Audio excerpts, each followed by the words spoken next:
ఆస్తుల విషయంలో జగన్ తన మేనల్లుడికి మేనకోడలికి ఎప్పటి వరకు అన్యాయం చేశాడు, ఎప్పటికైనా న్యాయం చేస్తాడని తన తల్లిగా ఆశిస్తున్నాను. ఇది ఒకసారి చూడండి.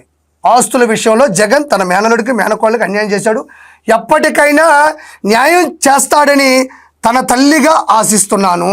నిజంగా చెప్తున్నా, ఇది వైఎస్ విజయమ్మ గారే రాసినటువంటి అంటే ఇచ్చినటువంటి ఓపెన్ స్టేట్మెంట్. ఇది స్టాంప్ పేపర్ మీద నోటరీ రాయించి ఆవిడే సంతకం పెట్టి, చూడండి వైఎస్ విజయమ్మ గారే సంతకం పెట్టారు.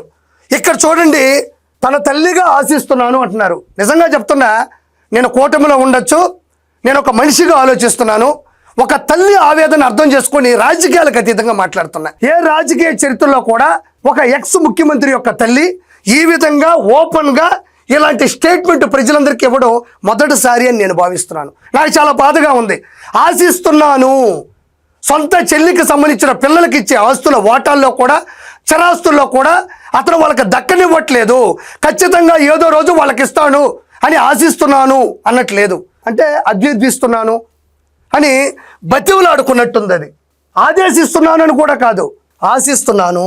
ఇక్కడ చూడండి, ఈడ అన్ని ఆస్తులు నలుగురు మనుమలకు సమానంగా పంచని ఉద్దేశం. ఇది ఆయన ఆదేశం కూడా. ఆయన ఆదేశించినటువంటి ఆస్తులు కూడా సొంత చెల్లి షర్మిలారెడ్డి గారి పిల్లలకి దక్కనివ్వకుండా చేస్తున్నటువంటి క్రూరత్వం జగన్మోహన్ రెడ్డిదని ఈవిడ చెప్తుంది. ఆశిస్తున్నాను, అభ్యర్థిస్తున్నాను. ఎంత క్రూరత్వం! ఇక్కడ కూడా చూడండి, అసత్యాల ప్రచారం మానుకోవాలని వైఎస్ఆర్ భార్యగా చేతులు జోడించి అడుగుతున్నాను. మళ్ళీ మళ్ళీ మీడియాలో ప్రస్తావించొద్దని వేడుకుంటున్నా.